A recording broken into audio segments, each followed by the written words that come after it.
Guys.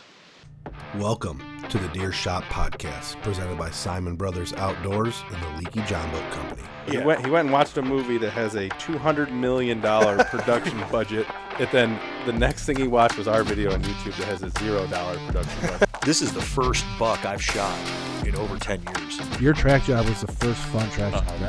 That kind of like, I think part of my life was influenced by that night. Then you miss him 3 times with a rifle at 70 yards on video and the whole world to see. Yeah, that's what Caleb did. 5 years ago, we couldn't shoot a deer at 100 yards with a slug gun. Now you're shooting turkeys at 100 yards with a shotgun. Joey takes the shop is closing up. Make sure he takes all his right antlers. You can't leave it. All right, guys, Deer Shop Podcast, episode 87, I believe it is. Yeah. I think 87. It is March 21st. This one will be airing on the 24th, I believe. Monday. For some reason, we're spaced out a lot more today than That's normal. fine. Yeah, because we are all just talking about how sick we are, so we're gonna keep a little distance between last ourselves. podcast we did, all three of us were like crammed in right here. Yeah, we tried to get it on the one bar, but we might as well utilize the other one. Yeah. We're in the studio today. We are here with Tyler Gullett, 4G Outdoors. This is your second time on the podcast, and we're going to get into what all that is here in a little bit. Tyler was on in October because he shot what we called, not even sure if it's true or not, but we called it the first booner in Ohio. Well, it had to be. It was the second day of the season, right? Opening day. Opening day of the season. So, yeah. It had to be the first. Had to be. Did you ever get that thing measured by Toby Hughes? So no. We don't know how big it really is. No. He might be 200 on that scale. At least a 180. But you taped that buck, what, like 170, right around 168, 172, somewhere in there, depending on. I think I taped it at 170, almost 173. I think Isaac taped it at like 172 or something. 171 and 6/8 or something like that. I think he'll probably hit 170. Yeah. And if he doesn't, I don't care. I mean, yeah, no one's gonna It's care. close enough for us to call it a booner. Beautiful, typical 10-point. It's what you're looking for. You got anything that you were watching late in the season that you got on the docket for next year similar? Yeah, I have. There's 4 bucks that I kind of watched as the year went on. I wanted to get my daughter on one of them. Mm-hmm. And I know 2 of them are for sure alive. One of them will be, he'll be high 70s. He might hit 180. So he's going to be your deer, not your daughter's next year? I'll let her shoot it. He's a mainframe 12. And he was just a giant. So I know he's still alive. The other one was probably mid-50s, close to 60. He should be a booner this year. And then the deer that I was going to hunt originally this past season, as soon as I shot my buck, I pulled my camera from the property because I just didn't want to know. Yeah. I didn't want to even keep tabs on him. And that was that. I know I sent the video in the group chat, but he was a mainframe 10 with like matching kickers on both sides, and he had to have been a 160 this past year. So, and he went from like a mid 40s to a 160. So, there's a chance he'll be a booner this year too. So, potentially 3 booners. Now the deer you had the encounter with your daughter, that whole debacle. I don't know if we talked about that. We couldn't have. No, talked I about didn't. It didn't happen yet. Is that deer still alive? Because that deer was big. I never had him on camera again, and he was I'd say he was pushing 162. Yeah. No, we were in the stand, or we were in the blind, and there was a couple small bucks that came in, and she had been shooting like all summer getting ready, and we were going after this deer, and sure enough, like 45 minutes before sunset comes in, I'm like, Lily, he's at the other end of the field. He's probably 100 yards away. He comes in, and he was kind of quartering to us a little. And we're in it's like a 1.5 acre food plot that I planted. And he was quartering to a little bit, and I told her to hold off. I wanted him either quartering away or broadside. And as soon as he got broadside, I'm like, Lily, shoot. shoot, fucking shoot, Lily. And I'm watching her finger on the trigger of the crossbow, and she's pulling the tension out of it. And the buck next to her blew. I heard something in the thicket behind us, and that deer blew. And when he stuck his head up, she stopped pulling the trigger and let him go. And I was like, oh my! She cried for like 4 hours. I mean, he was a giant. Yeah, just let the audience know. I mean, she's what, 8 years old? She's 7. No, 7 years she's old. 7, yeah. So Yeah. the immense amount of pressure. It's And impressive. I told her, I'm like, because she shot like a 137 last year, or 135, and I was like, Lily, I have friends who have been hunting for 15 years that have never 20 years that have never like had the chance to pull the trigger on a 160 before, and I'm like, this happens to everybody. No, it just doesn't happen on a buck this big to everybody. I've never even seen a 160 from the stand. Yeah. Really? No, I don't think so. You've never seen a 160 from the stand? I'm trying to think. I am awesome at seeing 130s. Yeah, I mean, That's about it. But no, he was a giant, and I don't think we ever got him on camera again.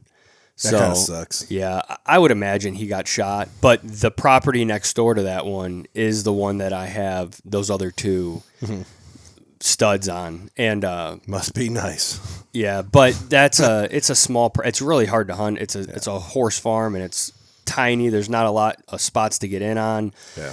And I know that deer is making his way. I had another guy send me a picture of the buck, and he's like a mile and a half away. And we were getting the pictures of the deer on the same day. Yep. So he's just cruising this block of woods asking to get killed. So who knows? I'm due for a dry spell. I'll give you mine. Let's trade. Yeah. I mean, I'm ready. It's been 3 years for me in Ohio. I'm ready. We've talked in depth about your style of hunting, especially on the last podcast we did with you. Do you think it's going to get worse and worse because of more people doing that style of hunting?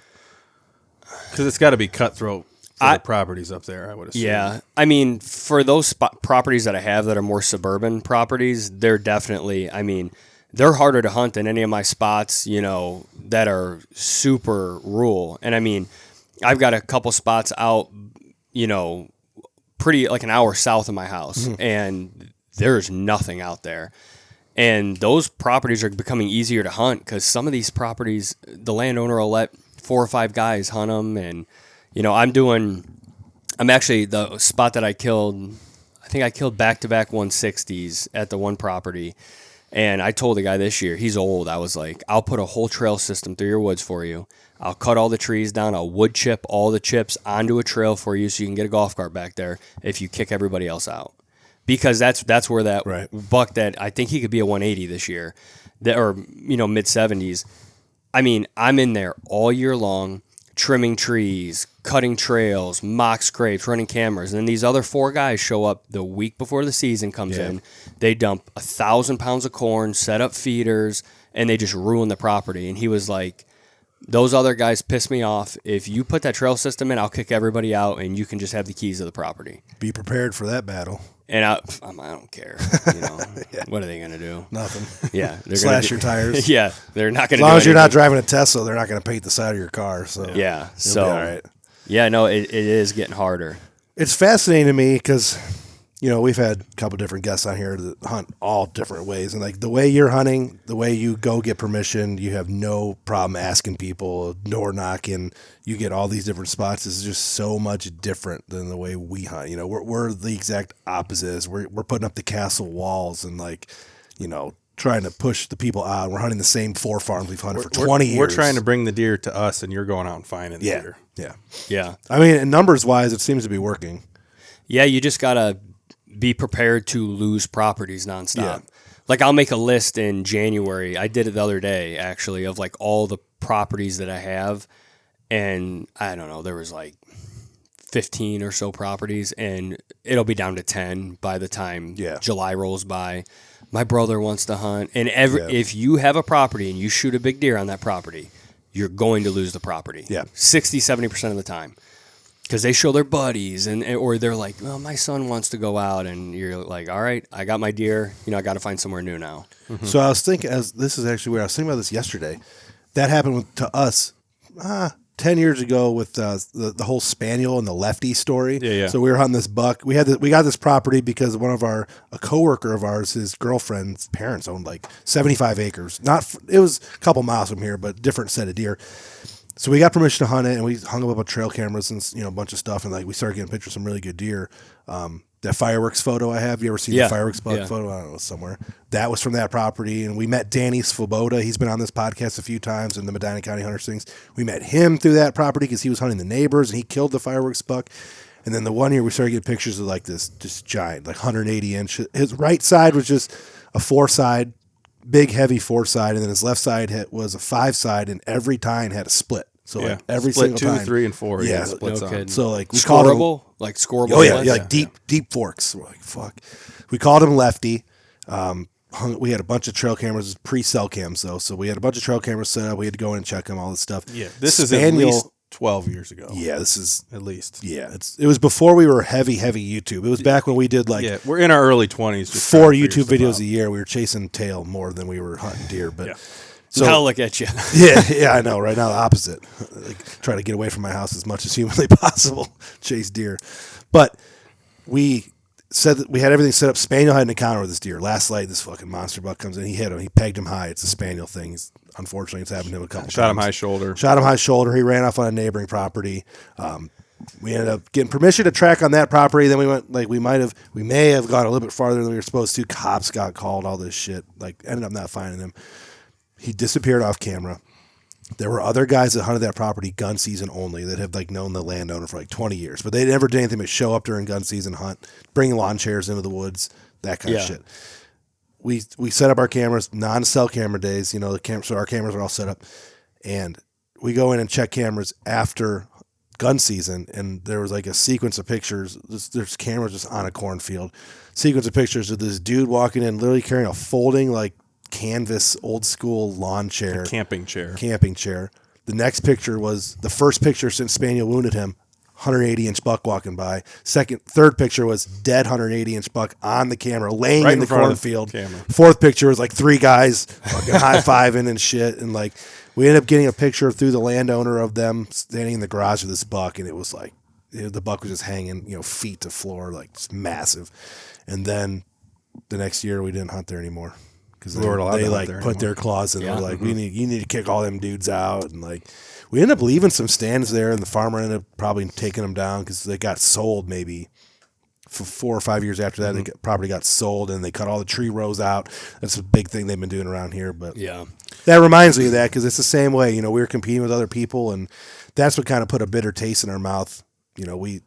That's happened to us a bunch, and we just kind of stopped asking, and now we're just kind of entrenched in our spots. And so now strategy-wise for you, I know it was always the cool thing and the nice thing to do. You shoot a big buck on their property. You go show it to them, show them pictures, maybe stop at the house and show it to their kids or whatever. I got to imagine you're going to want to stop doing that unless they specifically ask you to show them deer that you shoot. Yeah, a lot of the landowners that I hunt their properties are they're old, and they don't understand. And as long as I do the stuff they ask me to do throughout the season, I don't really, the properties I have now, I feel pretty confident. But the property that my daughter kind of froze up on, that 160, that was the first property I got when I got back from the Marine Corps and started picking up spots again. That was 70 acres. I had sole permission. I could do whatever I wanted there, food plots, whatever I wanted. The neighbor ended up buying 30 acres of it. And he's a huge hunter, and he's like, just keep doing what you're doing, and we start sharing trail cam pictures, and then he bought the rest of the property and was still like, keep doing what you're doing. I'm sending him pictures because I'm like, it's his property. Yeah, you know what I mean? Right. And it got to the point where I can really tell that, he wants to shoot the biggest deer on the property, and I'm not going to put any more effort into it because I'm not going to just sit back and wait. I mean, if he shoots a 170 and then a 180 shows up on his trail camera after, he's going to want that 180 to be a 200 next year and not want me to shoot it. Yeah. So I kind of pick who I show stuff to, but I got a real bit I don't care half the time. I'll go knock on more doors. If I got 2 studs on, if I shot that 170 next year at this property and you haven't tagged a deer, I have zero issue with dropping the pin and being like, go kill that other deer because he's going to die.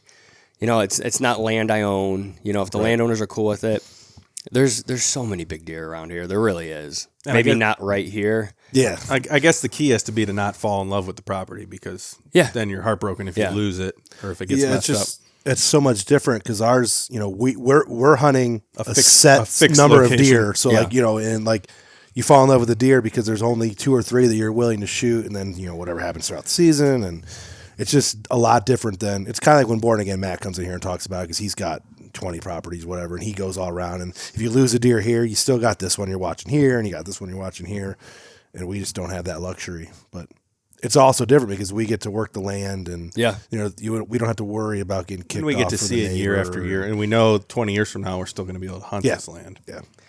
So. Yeah, I just enjoy it. Like, I would rather shoot my deer, have a friend. Like, I enjoy walking up on a friend's deer and just seeing them lose it more than I enjoy walking up on my own deer, I mean, that board behind you is all the shit that the people that hang out in here have done in the last year. There's look at all that crap on there, making fun of them, and we enjoy it too. And when you put a friend on a deer, you can just hold it over their head for a whole year. Yeah. or you watch your friend miss a 170, you can hold that over his head for the whole year. Yeah. So, well, I mean, we came in here to talk about coyote hunting, but I would rather talk about deer hunting today. But it is currently March, and deer hunting is about on the. Yeah, but we're already getting into spring projects. We're going to go mess with some food plots today, and we've already frost seeded, and mineral lick should pretty much be getting refreshed now. And I mean, shed hunting's in full swing. We got our meager pile of sheds this year, not doing too hot, but sad. Yeah, but we brought Tyler here to talk about 4G Outdoors. So I'm assuming you didn't just become interested in coyotes this year. I mean, this is something that has festered over time. Yeah. No, I had gone out a few times, like high school. I had a buddy him and his dad. I mean, this is like back in the day when you'd go out there with a light that was like a car battery and a giant white light. And they killed a bunch of fox, a bunch of coyotes. So him and I went a few times in high school, and I literally had a flashlight bolted to the side of my AR and zero luck. I mean, like 4 or 5 years, didn't kill a coyote. Then left for the Marine Corps, got back, and we went a couple other times, called in a couple dogs, and I was like, yeah, I kind of like doing this, so I bought like a cheap night vision scope. From night vision to a flashlight on your gun, you're going to double the coyotes you kill. Yeah. Then I started doing quite a bit with Ben Friedman, and he had a thermal, and he'd be like, there's a coyote out there at 200 yards, and I'm like, I can't see shit. Yeah. Like, I unless it's 50 yards away, I can't see it. You see a green screen or a white screen. Oh, dude, I mean, you have to catch eyes, or they have to be close enough for your IR light to really shine on them. So then I bought a thermal, and we started going, and it's like every year since we started hunting together, we're doubling the coyotes we kill every year. And, I mean, now I think, like, between the two of us, we have... we probably got close to 200 properties to coyote hunt between the two of us now. So, and that's made a huge difference. Yeah. But it's kind of that it's just taken over. And I honestly might like coyote hunting as much as I like deer hunting at this point. Oh, yeah. I say that about turkeys. I'd assume just because of the fast action, you can go out on a night and call in however many dogs. Well, and it's shots. Like when you're deer hunting, you're watching your trail cameras for a specific deer. You get out there, you're in your stand from 4 until sunset, 3 till sunset. Coyote hunting, you pick a field based off wind direction, and we do a lot of blind calling. We don't go out and, like, some guys will go out and locate them, you know what I mean? Especially, and we're 99% nighttime hunters. Yeah. But, I mean, we go call a field for 30 minutes. If nothing happens, we don't hear anything, drive 10 minutes down the road, hit another field. And we could hit 7 or 8 different properties in a night. Yeah. We have nights where we kill none. We have nights where we're killing 5 or 6 of them, you know what I mean? So it's just super fast paced, and especially with having kids now, because if I don't tag out in the first, in October, November, my wife is over it. Yeah. Deer hunting. Oh, yeah. But coyote hunting, I help her get the kids down for bed. I lay down next to her in bed, watch till her eyes close, and get up and leave. and if your wife trusts you to be gone from 9 p.m. until 4 or 5 in the morning, it's great. So, I mean, we're all firemen, so are you? You probably did the volunteer thing before. Yeah, I mean, before my wife used to me leaving in the middle of the night all the time. It's a normal thing. But it is. She doesn't even hear it anymore. it does get, by this time of the year, I was going to go out last night. I laid in bed and I was like, I can't do it, you know, because I mean, you work a 24, you get off. I'm always going to hunt the night after shift. Right. And then I'm gone until 4 a.m., come back. I got at least one of the kids all day. Yeah. And then, so I got no sleep that night. Then Yep. I got to wake up at 5 a.m. to get to work the next day. So it's a lot of long nights, zero sleep. I bet I averaged like 4 hours of sleep all winter. Yeah. You know, but it is a freaking blast. How many have you killed this year between you and Ben combined? Between us combined, I'd probably say probably north of 60. But we let probably each of us probably let 20 dogs go a year. We like to shoot them close. A lot of guys will shoot them like 200 yards. Yeah. If they're at 150, if they're past 150, we can shoot it, but we like the footage when they're close. Yeah. I'd say the majority of the ones we kill are like 70 yards and in. Like I killed a few of them this year at like 25 to 30 yards. So if we started poking out, I mean, between the two of us, we probably have close to 100 killed for the year. And there's guys out west and guys down in Texas that are killing, 300 plus a year. Yeah. But those guys are poking out far, and those guys have hundreds of thousands of acres to hunt. So they drive the side-by-side a mile, side-by-side a mile. Yeah. Call. I mean, when you're hunting a ranch that's 40,000 acres, it's a little bit easier. Yeah. But there's a lot of them around here, and that's another thing that's getting harder. Like every year, there's more and more coyote hunters. I mean, IRA USA dropped a 1280 resolution thermal like 2 years ago. It was like 19 grand when they dropped it. Yeah. This year, 2 separate 1280s got dropped, and they were both under 8 grand. It's just like the drone thing, like the thermal drones. They were $20,000 a start, Yeah. and now they're like the new ones you can get for like $7,000-8,000. Yeah, and you go pick a used one up for $3,000. Yeah, so like the cost, the barrier of entry is a lot smaller. Yeah. which is cool, but Yeah.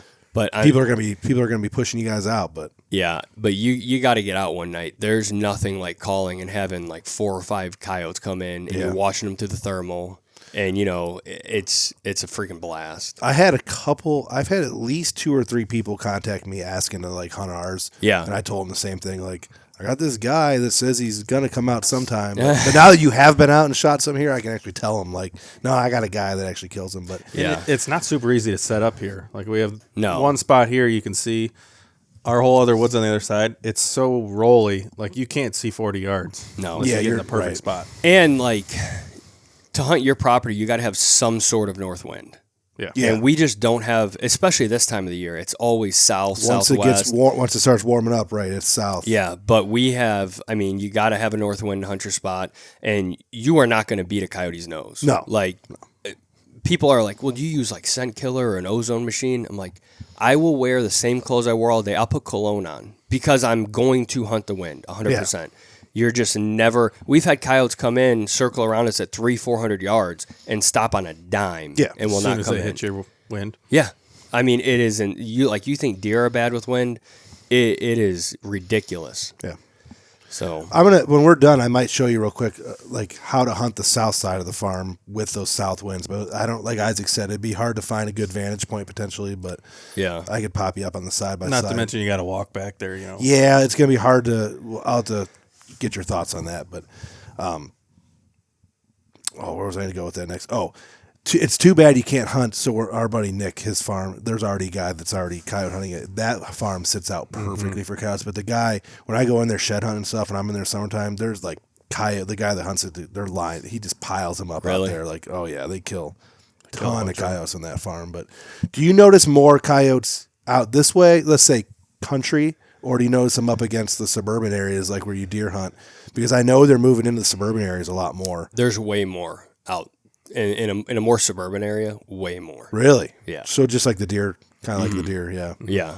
Do you think that's because of pets and stuff? Or like, because they're not using it for sanctuary. It's not like they're out there during the daylight in a field like the deer are, One, in a lot of these coyotes that I see are like spots I can't hunt, but it's like nobody's hunting them. And they're just everywhere. And it's crazy because you'll pick up one property and you're like, there's tons of cover, big block of woods. There should be a ton of coyotes here. And you're like, there's nothing. And then Ben Friedman went out. He picked up a new property, probably like 20 minutes from here, 15 minutes from here. His first night out, he called in 11 coyotes. Jeez. Wow. 3 separate packs that all came in at the same time. And he's like, I didn't even know what to do. He's like, there's 3 packs coming. It was like 4, 4, and like 4. He's like, I counted 11. And he's like, there could have been more. But that property, when you look at it, you're like, it might have some coyotes here, but, I don't know for sure. So, yeah. And with coyote hunting, it's like deer hunting, this looks like it'd be a good property. For coyotes, I'll knock on any door that has a field next to woods. Yeah. The more spots I can pick up, Yeah. wind direction every night, cut your stand locations by 2/3. So, but yeah, we do have some that are like consistent. We'll hunt it 5 times and call coyotes in 3 out of the 5 times, 4 out of the 5 times.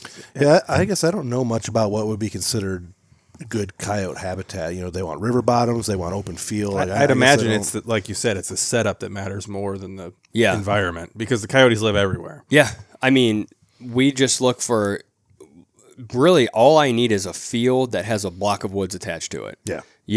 And they like thick stuff. They want, places they can put their dens at and stuff, but you can shoot transient coyotes. A transient coyote's home range can be 70 miles, They're just running around all night, basically. They just run around. And then you have those home range coyotes where it's like, they have a den there, or you run into issues where there'll be, like, there has to be a territory line right here. These coyotes will stop on this line every time, and they will not cross over this line to come over here. So it's every time you go out, you learn something new. Like I said, we went, 3 or 4 years ago, we'd be happy to kill, 4 or 5 dogs a year. Yeah. And now it's like, next year we want to try to shoot 100 between the two of us. And this year we're gonna go for numbers this year. Start poking out a little bit further, and with the new thermals, they all have like ballistic calculations on them. So, you hit your rangefinder, you press a button, it'll tell you how far it is, and then it'll put a dot underneath where you need to hold over. Jeez. Oh, that's all happening in the scope? In the scope. Wow. So you're just sitting there with your hand. I watched a guy posted a video using the same thermal I have. He shot a running coyote, and I swear to God, this is on, it's on the MFK Predator page, 900 plus yards on a running coyote. 90% of that is luck. 99% of it's luck. Yeah. But held his holdover with his little reticle and smoked it at over 900 yards. Jeez. And Isaac said he was looking at your gun when you're 243. Yeah. What's the most common caliber that people are using? Is that because you don't want something that's going to go crazy far?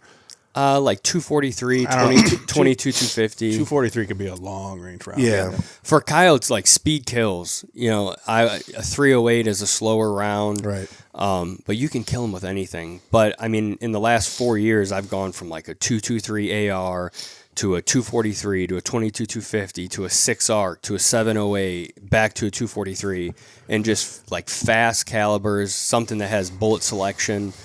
Most guys shoot like Hornady V Maxes if they're not reloading. I'm not smart enough to reload. I don't trust myself to do it. But yeah, no, I don't think I've ever had a runner with a 243.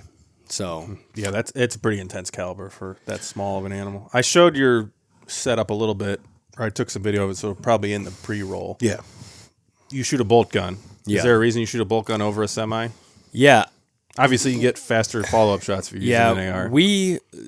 Ben and I both used to shoot ARs, but the issue we ran into with ARs is it incentivizes you to keep shooting. And a lot of guys that are like just getting into hunting, if you're hunting by yourself, you have a pair come in, you shoot the first one. When that second dog runs, almost all of them just start firing away. And we've really learned over the last few years, if you shoot that first one and that second one gets away, stop shooting and just start calling again. Back. Pup distress or even a lone howl. Yeah, and that's why we like to shoot them so close. There's been plenty of times where, we see 2 coyotes out at 200 yards and, we're like, well, let's take the one. Well, we could have let him get into 70 and then stopped the second one at 150. We were hunting a little bit further west. This was me and another buddy. Ended up calling in a pair. We let the first one get to 30 yards. I killed the first one at 30 yards. I put on pup distress. That second one came from 200, and they were almost touching each other where I killed them. Yeah. So it is a lot of trial and error, and it's frustrating. And I think a lot of people stop when they first get into it. They're like, I've gone out 20 times and haven't killed anything. And it's like, you just got to keep going out and calling, What's the most common call that you're using? Most guys are using like a Fox Pro or a Lucky Duck. There's a big group of guys out here that hunts with Icotech. There's some guys out like a little further west from here that they've got like their own little group that hunts, and I think they're all sponsored by Icotech, and that's all they use. But guys use mouth calls. Guys use, back in the day, guys would put a cassette tape in a CD player and let, a rabbit just boombox. Yeah, people overthink it a lot, So are you doing like coyote sounds, or are you doing like, rabbit in distress, or what's the type of call? Just depending on the time of the year, like a normal sequence for like breeding season. And a lot of these people that make these coyote calls, they'll do like full stands. So to be a breeding season stand, it's a 15-minute sound, and it'll just play through a whole breeding sound. But we'll always do lone howls, and typically we'll finish up, in like that March time for, January, February, March time frame with prey distress. And I mean, there could always be like a timid coyote that doesn't want to, come out to a fight sound. But we pretty much lay off all summer because they're having pups now, or, they're denning, and we're not killing them to eradicate them. You'll never do it, but I want as many coyotes that can be out there in that September, October time frame. So, and then when that time rolls around, that early fall, we run a lot of prey distress calls because not many people aren't calling them in the summertime. You got corn up, beans up. Yeah. I'm glad you brought that up because I was gonna ask. You're almost managing the coyotes, like you said. You're not hunting them in the summertime. You're not shooting pups. So you're trying to manage a population almost and keep it around, because I know a lot of coyote hunters are just kill. They want to kill them Scorched all, right? earth. Ben will kill pups with no remorse.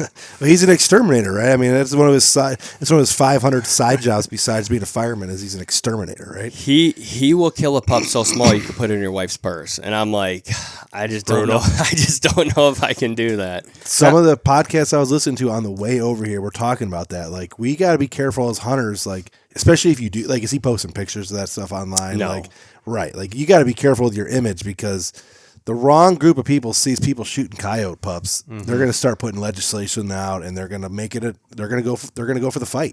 There are a lot of people. I think there's more anti-coyote hunters than anti-deer hunters. Oh, that I would factually agree with that. Not even a question. Just preparing for this podcast, I saw a couple. No, it's not a problem here, but out west, they're trying to protect coyotes more because they look like wolves. So they're trying to put coyotes on a protective list so people don't accidentally shoot wolves. Are the hottest of topics when it comes to this kind of thing. Like, people love the wolves, and they want all the wolves in all these states that have been introduced. They want them saved, but the wolves are fucking shit up out there. Oh yeah, especially Minnesota, Wisconsin, and they're reintegrating. There's nothing you can do. Places. Yeah, there's nothing you can do. Minnesota, about it. Wisconsin, places like that. The podcast I was listening to on the way over here, that Working Class Bow Hunters. There's guys. The guy that was on was saying there are people selling their family deer camps in like Michigan, Wisconsin, because they have no deer left. Yeah, they just go out. They go out hunting. They see a bunch of wolves all fall, no deer, and there's nothing, because the wolves have to eat an immense amount of deer. And if there's not that many deer up there to begin with, then you have packs of wolves breeding uncontrolled. They're eating all the deer. In that Derek Wolf podcast, they were talking about how they just reintegrated all these wolves that were captured because they were killing farmers' cattle. Yep. And just reintegrated them somewhere in another state because you can't to repopulate them. Yeah. They do that with bears too. Like, if a bear becomes a problem, they just move him. And then they start killing livestock in these other states. But like, I remember Ben made a post this year just putting it out there in one of the community pages, like, hey, we do some coyote hunting. And a lot of these farmers that we hunt their properties, they're like, every week I'm losing chickens to foxes or coyotes, or they're like nipping at our calves that we have here. So like, those people understand you got to kill them. Right. But some of these other people, and a big thing this year has been, well, if you kill one coyote, they're going to reproduce more to replace that coyote they got killed. They don't know that. How would that be a thing? That is the biggest falsehood in coyote hunting. Coyotes breed one time a year. For the remainder of the year, males are sterile. Right. Like, they can't It's not breed. like they're having litter. And the only thing that's ever shown correlation between litter size and anything is the health of the female. Right. So these people think like, yeah, coyote howled in January and didn't hear a howl back, so the following March they're going to have a bigger litter. We're going to have 8 pups instead of 3. Yeah, you don't see coyote pups in December. You don't see coyote pups in October. You see them in May, June, July. Yep. Yep. And I've lost properties because of that, where they go, I heard if you kill them, there's just going to be more next year. I just don't want that. These ones haven't caused me issues. Or I knock on a door and they're like, you can't control them. There's just going to be more of them. And I'm like, if there's 6 coyotes in this home range territory and I kill 2 of them, there's nothing they can do about it for a year. Yeah. And if I kill a female, she can't breed. Right. So, yeah, you'll never control them or stop them, but it's crazy. And the guy where Ben called those 11 in, he was like, the guy goes, we used to, and this property is like, it's laid out for deer hunting. He goes, I haven't seen a deer in my field in like over a year. Yeah. He goes, they're back there. I see the tracks, but we used to see 20, 30 deer in the bean field every night. And first night Ben hunts it, he calls in 11 coyotes. Right. So something to it. I got farmer buddies. One of the dudes I work with owns a big, decent sized farm. He doesn't want you to kill any coyotes. He's like, I need them fuckers to eat every deer. Yeah. I want to, like, his family kills like 9 deer a year. He's like, we need as many coyotes as we can get. They're killing the deer for the opposite reasons. Because they're small. There's not a ton of farmers that have that feeling. No. But a lot of farmers have the feeling, I don't want you to kill them because they kill woodchucks. I get that a lot. Yeah. And I'm like, I will trap. A woodchuck will fuck up some fields. Yeah. And there's a giant farmer a little bit west of here. He's got, on Onyx, he's probably got 40 different properties, and they're like 100 acres, 230 acres. We know who you're talking about. And I've asked him 2 years in a row now to coyote hunt. He's friends with my wife's dad, and he's like, they kill the woodchucks. And I'm like, I will trap 100 woodchucks for you this summer. And every field I kill a coyote in, I will mark that field, and I will trap more woodchucks. You know what I mean? Yeah. But those kind of guys, they're farming big land. They're like, I don't need anything killing my crops. The coyotes kill the woodchucks. Just leave them. Think about how many guys ask someone like that for permission to hunt. Oh, probably a weekly basis they're getting asked, Get knocks on the door. I got a coyote behavior question as well. I was putting it in the back of my mind while you're talking. What do they do during the day? So what's a coyote's daily routine like? Like, are they just going to go lay down somewhere next to a tree? Because like my dog sleeps 18 hours a day. And anytime you know what I mean? So how much does a coyote sleep? Anytime we get pictures of them, they're running. Right. Yeah. They're jogging. Blurry picture. It's never. Yeah, they're always moving. I think it's definitely dependent on the time of the year. Like those pups are born in that, their gestation period's like 60, 62 days. Okay. So some coyotes will breed beginning of January. So you got January, February. They're born in the beginning of March. And those pups will stay in that den for, can be 10 to 12 weeks. They don't even open their eyes for, I think it's 3 weeks.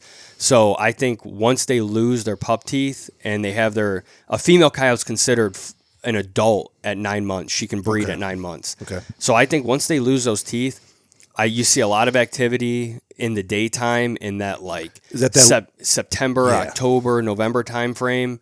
And then breeding season, you look at it like the rut. You see a lot of activity during that breeding season. And then this time of the year, I think the activity dies down. And I think a lot of it is bedding down, not leaving that real close core range near their dens. Yeah, so do they have like a den that they'll go back to? Like the males, I guess I'm asking. Do they have like a den somewhere that they'll go back to every day, or are they just kind of transient? So though that female and that male coyote, a lot of them will breed year after year together. Okay.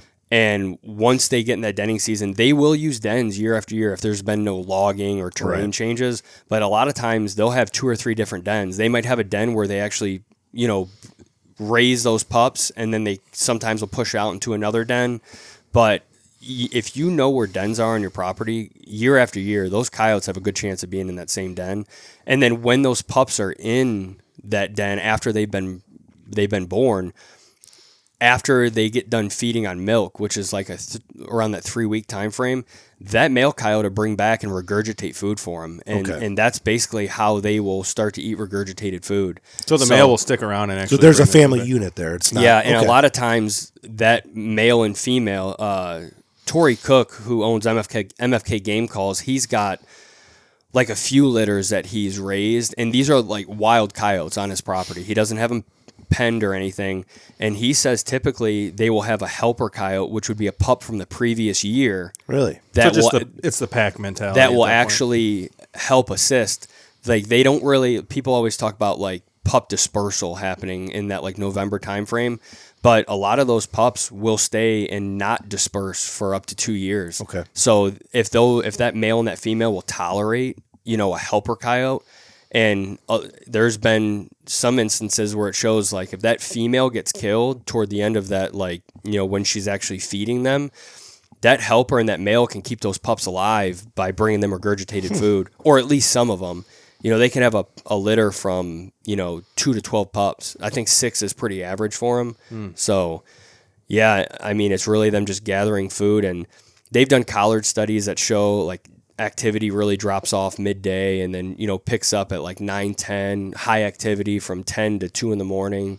So, and we do have nights like that where we'll do like 6 or 7 dry stands, not calling a single coyote. Midnight hits, and it's like 3 stands in a row. Yeah. They're just going crazy. I don't think anybody will ever know like barometric pressure. Like it seems like that doesn't matter. Right. The moon, like guys say, I never have luck on the moon. Other guys will go out and kill 15 of them a contest night on a full moon. Yeah. So it's one of those things where I don't think anybody knows what sets them off on certain nights, and I don't know if I've ever found a true coyote den. But I do know. I know they're around here because we get pups all the time. Yeah, so like on the south side over here, like there was a spot. There's one mineral lake I have for deer. Like it seems like mid-June, July, August, around that time frame, it'll start to get like a group of coyote pups, like little coyote pups. I feel like you've sent videos of coyote pups so they'll before. always hit that. And then there's another spot. The one video I have for sure sent in the group chat down in Washington County at the Gore Farm. There's a spot. There's this where it's like it's where a field rolls over into a steep ravine. The edge of the field gets direct sunlight and has drainage, so it never grows anything. So it's dusty and dry. Yeah. And we always have cameras set up there because the turkeys will dust in it every fucking day and strut. But that's the same little area. I call it the dusting knob. That same little area. I'll get coyote pups almost every day. Bobcat pups, or I guess kits maybe. Coyotes? Kittens. Yeah, what's the young? Whatever a young bobcat, we'll have them on there too. Yeah. And turkey poults. Like it's a spot where all these young animals are using because it breaks up the terrain. So there's got to be a coyote den in that hillside, I would assume, in southern Ohio somewhere. Yeah. And there's also a spot at Nick and Tyler's lease where it's actually kind of by a mineral lick again, where I'll get every year in the summer like coyote pups daily for a little while. So they're close, but I've never stumbled on them. I find a lot of fox dens. So we got a spot in our woods over here where I know there's a fox den every year. It moves. It'll move from the time to time. Like it'll be underneath a shed, and it'll be up on this hill, and it'll be over here on this hill. But like it's within 100-yard square. Yeah. I find fox den every year. It's already there this year. I found it. We don't see a ton of fox. I know I got buddies that'll go out to Pennsylvania to fox hunt because they have a ton of fox out in PA.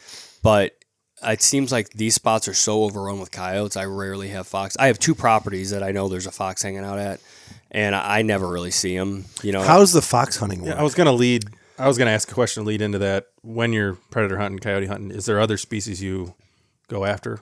You have to have a fur taker. Obviously, there's fox. seasons for coons. fox. Yeah, you got to have a fur taker license, and then fox has its own season. Okay, yeah, it's November to January or whatever. November to January, and then coyote is open in Ohio all year. And there's some states where they do have closed seasons. I know in Kentucky where we deer hunt, you can only thermal hunt like a portion of the year. And then for coyote, like it's open all year, but during like gun season in Ohio, you have to abide by all of the gun law. Yeah. So, you can only hunt, 30 minutes prior to sunset, 30 minutes after sunrise, sunset. And then you have to use a caliber that's within. Right. So if it's, muzzleloader season, you got to shoot coyotes with a muzzleloader. Yeah. I understand the simplification on that because they don't want dudes out there with thermal 308s. Yeah, they don't want you during the middle of deer running season. around with that during deer season. Yeah, I mean, it creates, not that you're going to do anything wrong, but it just creates that like, oh, this guy's out. He's got deer hunting gear and he's got a thermal scoped rifle in the back of his truck. Mean, like during deer season, we had 2 separate times. We went out and hunted that one farm that's got that like 160 on it, and we watched them through the thermal.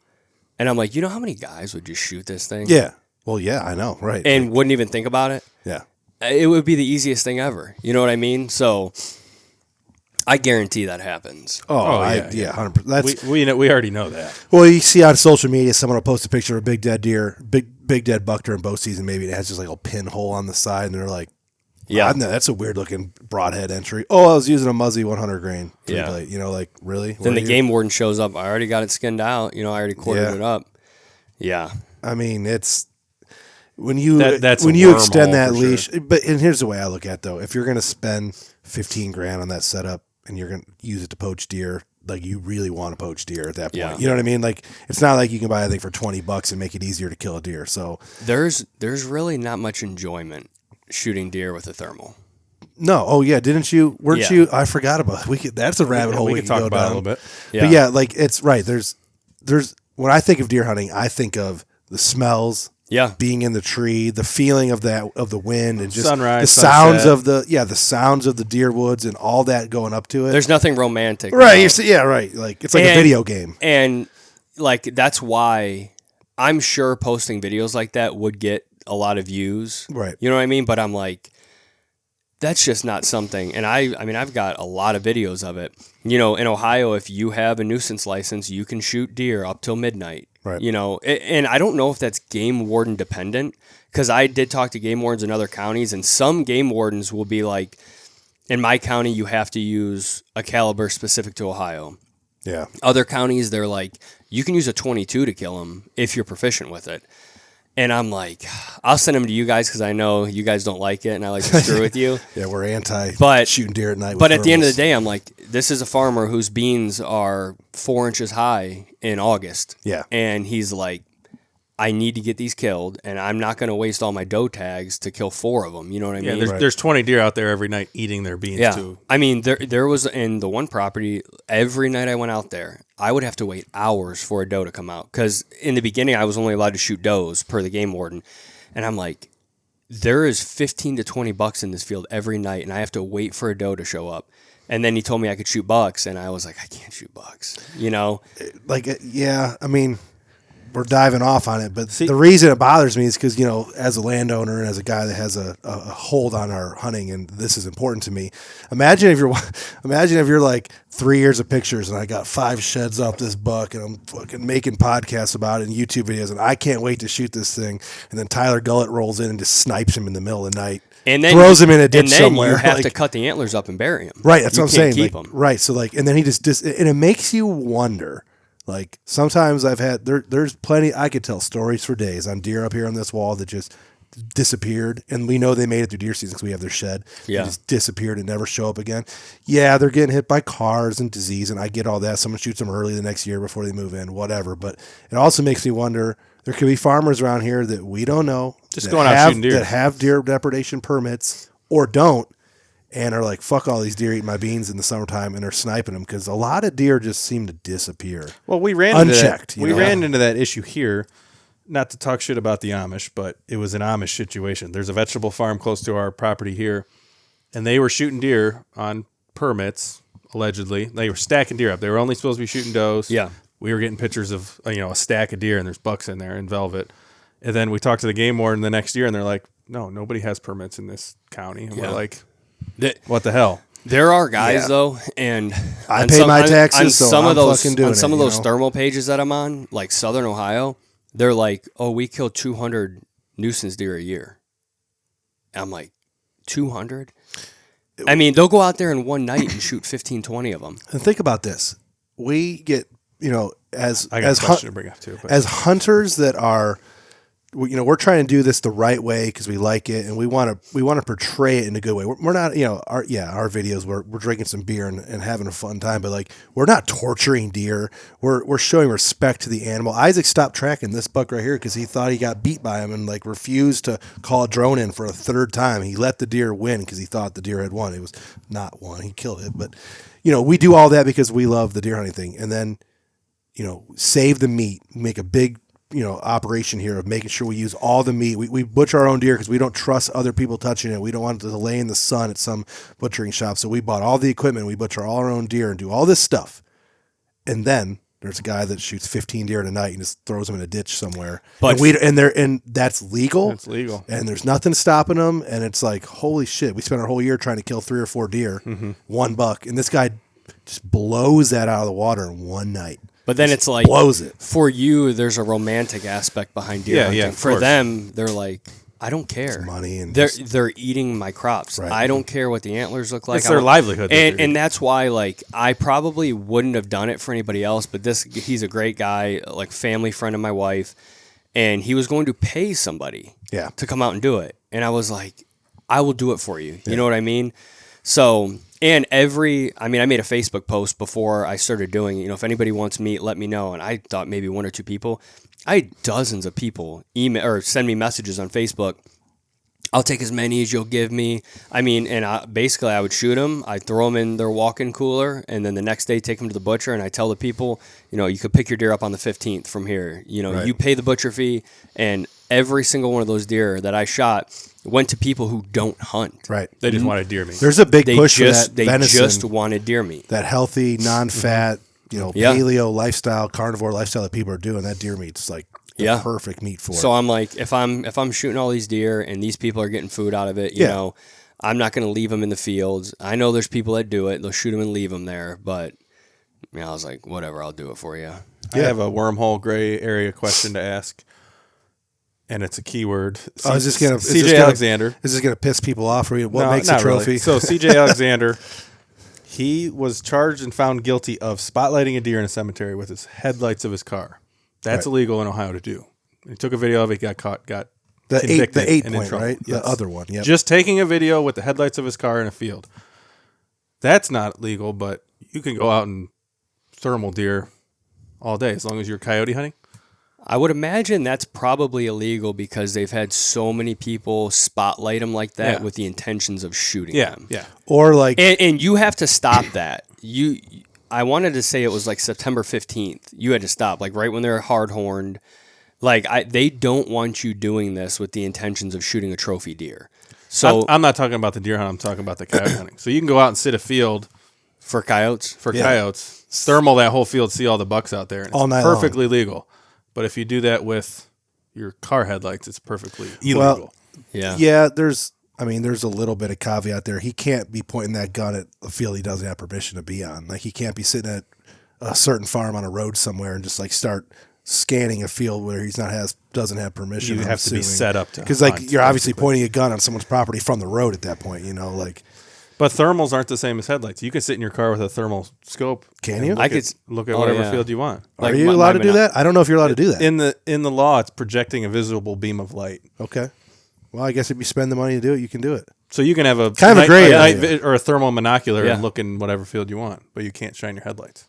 Well, it's like the drones. So you can't. Same thing. It's like that. You can't shine your headlights, but you can go fly a drone. Deer, but I could fly my thermal drone every night and watch my neighbors. I can watch my neighbor in his backyard topless in her pool, and it's not illegal. Yeah, because she's outside in public and I'm in the air. It's all about intent. Yeah, it's all about intent. Because you could fly your thermal over there, and you're not going to be able to kill the deer.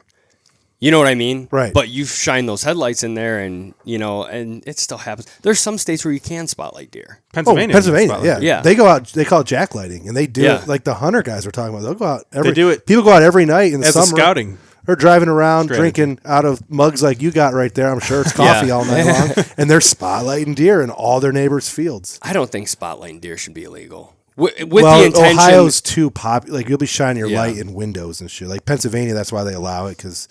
You're on the Allegheny National Forest. I mean, you're not. Yeah, it's just crazy how that's illegal. You can't spotlight a deer, but you could put 30 cell cams in that field, and it's crazy. Some of those guys will say like they'll spotlight these bucks out in these fields, and like there's let's say there's a 150-inch 10-point on this field like every night, and they're trying to put trail cameras on the next field over where they have permission. Never get them. Never see him all hunting, but like he's in that fucking field right there. Yeah, I've seen a lot of big bucks. Wow. I can only imagine the nicer. Like you can have a crappy thermal, and then when they got velvet on, that velvet puts off heat. You can see them, but I'm talking like hard-horned deer within 100 yards. I can tell what deer that is with that thermal. Yeah, doesn't it hold some heat in there? Like if it has sunlight. Day and then it's the same thing as our thermal imagers at the fire department. As long as there's a subtle change in temperature between one because it doesn't just just show heat; it's showing cold too. Yeah. That cold's got a different image. Right. You know what I mean? Yeah. So, you could look at this wall and you see everything on the wall just because everything has subtle different temperature differences. Yeah. Yeah. I mean, and that's the problem. You got to have some sort of morals with everything. I would feel zero pride in shooting my buck for the year with a thermal. Yeah. Yeah. You know what I mean? A lot of guys don't care. They just want it on the wall in the basement. Those are the same kind. Like this is gonna piss some people off, but fuck them. Like the guys that'll go to a high fence ranch and just pay. And I didn't mean this with your buddy because I keep forgetting that your buddy did this. All they care about is the grip and grin. Yeah, they just want the deer. And they're not willing to put in the 100 hours of effort to kill a 123-inch buck. So they're just going to go pay $10,000, kill a 180, put it on their wall, tell the story, show it off to their dinner friends.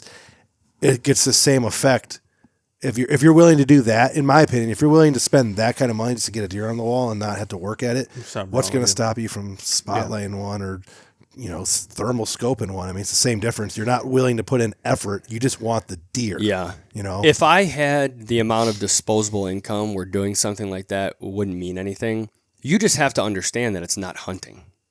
You know what I mean? Right. Like, and that's the thing. If you're going to do that and go tell people you shot it's a mail order bride, right? I mean, like, yeah, it's the same thing. If you're going to do that and just tell people, I shot this on public land, or it's not the same. Well, your buddy did claim that.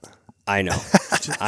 Yeah, and then the next year, we went Talk about a group of guys that get worked up, man. That group chat was fired up on that shit. But then the next year, we went out there, and my brother-in-law, who he hunts, he works so much, he doesn't hunt like we do, but he's like, and he's got money, he's like, I'll go do it. And then, what's his name was like, I don't want people to know, and my brother-in-law's like, it's fucking 240 inches. I don't give a shit if people know. Yeah. Say we didn't believe him the first year. Then he does it again. There's not a 200-inch buck in this country that's not known to somebody. So you're never going to be able to shoot a 240 and just be able to claim that it, I was on Indiana public land. And when we went out, basically the way that happened was like right when COVID hit, I was always seeing videos of Whitetail Heaven, and I'm like, that place looks pretty sweet. Like the food always looked amazing. Right. And when we were getting those COVID checks, it was like $1,300 a year or whatever we were getting during COVID. Remember that? Yeah, oh yeah. Well, Whitetail Heaven did like a $1,300 whitetail Smart. hunt. So, oh yeah, and me and a couple buddies, we were all tagged out already, and because they do Kentucky, Indiana, Ohio, right? And Kansas now. Okay. All right. So, but they have like their two main hubs is like on each side of the Ohio River. Yeah, yeah. So, and that was the year for the contest when I shot that 8 that scored 160. I was like, which we did not believe, but we do now because I seen it. I held it. Yeah. But or 159 or whatever. But yeah, I was like, let's go do a guided hunt, And at the time, I had like 2 kids at the time, and I'm like, I don't have time to go scout public land. My wife's not going to let me. I was like, and they're all free range. They just go to a farmer and they're like, hey, can I lease your farm? Yeah, we fucking know. Well, yeah, we went out there and dude, there was like 40 hunters there. We were sitting on the back patio the one day and everybody's bitching. I haven't seen a single deer since we've been here. We went out the next day and I ended up shooting, I think he scored 145. He was a mainframe 12. I was the only one that saw a deer that whole day. I want your clover, man. Like you got a lucky horseshoe shoved up somewhere. Like, dude, and we our guide was like, here's the address. Meet me out there tomorrow at 5 a.m. It was an hour and 10 minutes from the lodge. Yeah. And when you get there, they go, do you want to hunt for a 150 or it was like 130, 140, 150 trophy or fees. A 160 farm. And there was no price difference in the farms you hunted. But if you were on a 150 farm and you shot a deer that was under 150, it was $300 per inch under 150. Holy shit! Damn. I wonder what this asshole back here charged because like they never shot a single deer over 140. He just wanted to cast checks. Now, if you're on a 150 farm and you shot a 180, there's no trophy fee. Okay. You just cannot shoot anything under that. So we were all like 130 farm. Yeah. Because we can relatively judge a 130, and we get out there and we go to lunch at like noon, and the guy was like, "Do you think this one would score 130?" And the guy's like, "Well, it's got to be a 140." And all 5 of us were like, "We set a 130 farm." He's like, "Well, there wasn't a lot of great deer on that farm, so I took you there, or I took you here." And we're like, dude, if one of us would have shot a 135, we'd have gotten charged, $1,500 in a trophy fee. So anyway, I shot that deer, and then Mark was talking about how he hunted at that Triple Oaks. Yeah. And those guys are awesome. They basically leased an abandoned military base and went out there the first year, and Cody went with me, and that place is haunted. That's the scariest place. Really? It is terrifying. I won't go by myself. That bad? That bad. Damn. And they start telling stories about... You were overseas in the military. They start talking and you're about... from the military base in Indiana? This girl... There's underground tunnels through this base. They said they held like Korean POWs on this base. And I'm like, there's no tunnels. Sure as shit. First night, we're shit-faced. The guy's like, follow me. Takes us to this like old dilapidated hay barn. He's like, go down those stairs. Fucking tunnel that looks like it goes on for miles. Dude, that's and fucking it was like awesome. all I flooded. love that shit. There was a girl who got kidnapped by her friends. Like, they were going to go out for the night, and her telling us this story, and they brought her to the base, and they basically beat her to death and caught her body on fire. I'm like, yeah, right. That night laying in bed, sure as shit. Old, you know, whatever the base was originally called. Right. Body was found by pheasant hunters in 1990, whatever. And they had all these crazy stories. But Cody was with me. And that night, Cody was drunk. He got a new job. He making a lot of money. And they were like, we also own a high fence place down the road. And I'm sure they'll give you a good deal. And I see their tactic here. They get the guys in. And I was like, dude, I'm not paying to go hunt that. And Cody's like, well, I'm going to go. And I was like, well, I'll go watch. And I'm not going to lie. It was one of the coolest things I've ever seen. You pull into this gate, and the guy's like, you see that buck over there? And it had like a 38-inch inside spread. He goes, Chris Jansen's coming next week to shoot that buck. Yeah. And I was like, what the fuck? Yeah. So, yeah, you basically it's like 250 acres, and it is like its own ecosystem. They have mountains in here, huge valleys, a river running through it. They built them up like... Yeah, they used to have elk there, is what they used to do. Damn. And, I mean, I'm talking... freaking, they had a ton of cattails that were still standing, so all the bucks were hiding in the cattails. And he's like, we're going to go out here and drive around, and you're going to want to shoot something in the first 30 minutes, but you're not shooting anything for 2 hours. And we drove around, and he found a buck that was way above what he was going to pay to hunt. They sent a picture to the owner, and the owner was like, have fun, go for it. And we were back at the cabin at this point. So then it took us like 4 more hours to try to find this deer in here. And I was like, if you shoot that deer with a gun, you are gay. Yeah, right. Like, and the guide was like, he might be gay, but if he wounds that deer and we don't find it, he's still paying that money. And I was like, you're still gay if you shoot it with a gun. So he ended up shooting. Did they just give you a gun? Some guys bring their own, travel. Here but you go. the guy's like, I have a 270 that I know is dead nuts, and this is your money on the line. So we ended up finding it, and we ended up getting in close enough, and he shot it. But the fucker was like 237 inches, and I'm like, well, now you can't tell people you shot it, you know. And then the next year, my brother-in-law wanted to go, and they ended up shooting one. They both shot one that year, and I was like, I'm not, you know, you're telling people what this is. And people know, like, you have the money, whatever. It's not hunting. Right. That's what those deer are there for. That deer was 237. It was 2 years old. I know the walkers used to raise. So these deer. high fence ranches have become too good at breeding deer that you can tell immediately that a deer is a high fence deer. Super light antlers, super prickly pedicles because they don't rub their antlers off. Yeah. And then they closed it down this year, and he goes, if they close a farm down like that, it was something with like transferring deer from one farm to the other or something. They had to kill all the deer. And he goes, if you guys want to come here this year and shoot all these does, he goes, you guys can shoot like 40 or 50 does. He's like, I don't care what you shoot them with. You can shoot with a handgun. You can shoot them with a bow, a rifle. And I was like, no. I'm not doing this. Not coming in there to kill your Yeah, cow. that's going to put off the wrong... It's just like, in my opinion, that's going to put off the wrong kind of look. I mean... But this is what every high fence... Well, a lot of them, you know, there's all these rumors. There's rumors all over the place of guys like, you know, let's say you're not quite as big of a high fence operation. You got some janky, smaller operation.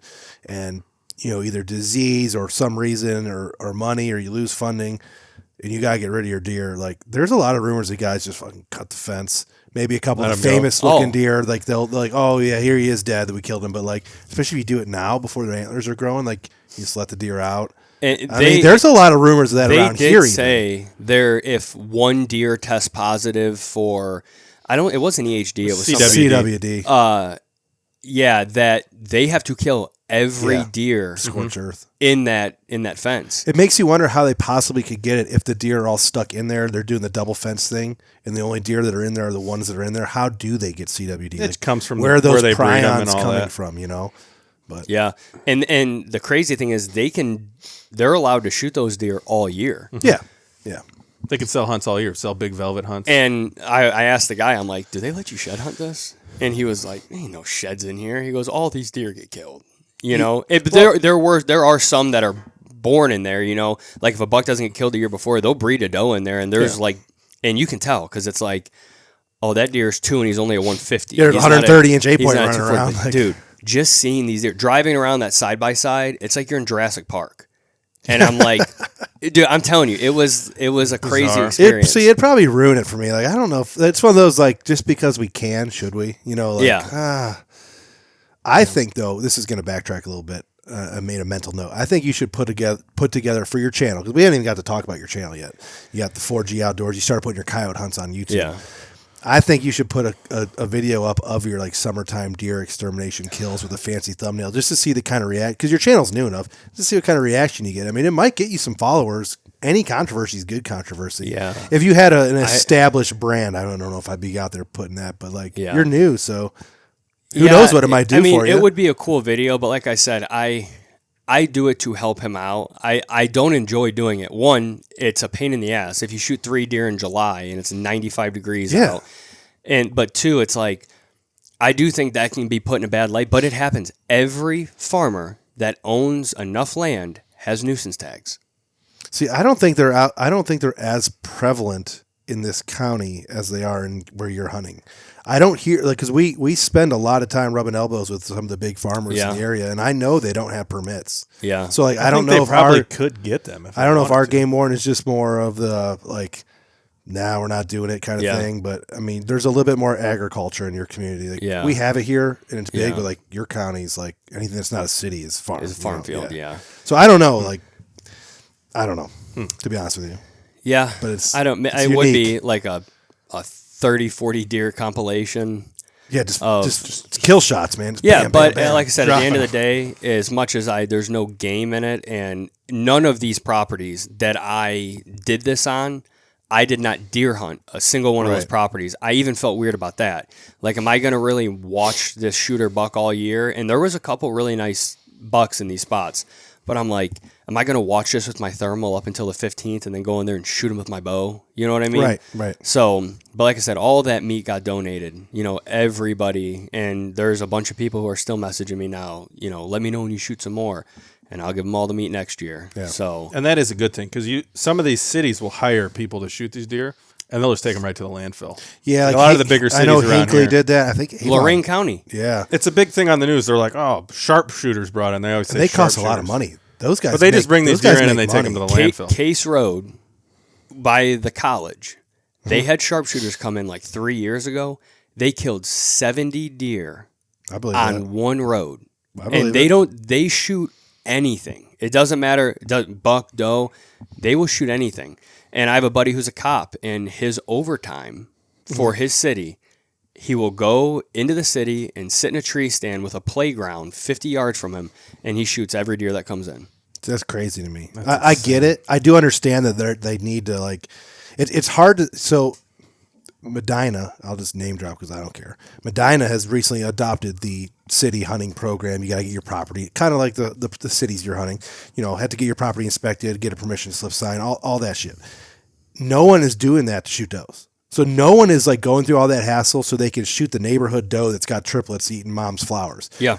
This is all hunters who are like, dude, I'm on one of them fucking city 170 fucking booner bucks. So like they're all going in. Which there's only 4 or 5 in the city. And doing everything they can to seek one these fucking deer. Yeah. And it's not helping with reducing the population of deer at all. Because you're only taking out these old matriarch bucks at that point. And that's another thing with like getting these properties. A lot of these landowners, they go, I'll let you hunt, but you need to kill does. Yeah. I haven't had flowers in 3 years. You need to kill does. And you get guys that come in, they get one good buck on their camera, and then all year long they're chasing that buck. They shoot him in November, and they don't go back to the property. And the landowner's like, yeah, you shot your buck, but I know you got, 3 other tags. Yep. Bring your buddies over here and shoot does, and they just don't do it. Yeah. So, someone like you have 10 property or 15 properties you hunt. You can't shoot does on every one. So you got 4 tags. So like, but I'll put my friends on, like my friends from the Marine Corps. I'm like, hey, fly up, and like 2-3 years in a row, I had them come from Wisconsin or Maryland, and I'm like, go shoot him. I got a crossbow and a corn pile for you, brother. Let's go I whack did these not, fucking deer. I did not shoot those. I don't shoot them with my crossbow. That's my daughter's. But yeah, I'm like, go shoot them. There's freaking plenty of them. That's why Kellers, they don't take private deer anymore. No, because they there's have they have contracts with Yeah. the metro parks. There's They do no over money. 1,000 a year Right. for the metro parks. there's no money in them to do. And it takes, you can, one dude could butcher a cow, and I'm making numbers up, 4 hours, right? Yeah. It takes one dude an hour to do a deer. Yeah. So and 4 deer is not equal to a cow. So No. the time is not there for their workers to spend on deer for an individual who only Yeah. wants to spend. But the metro $80. parks, who knows? They probably charge them $250 a deer or something. And I'm sure it's you're a flat grinding it fee. all and going Yeah. to the food pantries. But It's I do ground. remember the year they stopped doing it. It was over 1,000 is what their contract was for the metro parks. Yeah, I believe it. 1,000 Because they're doing Hinckley. I don't know how many they're blowing out of Hinckley, and then everything up in Cleveland. Yeah.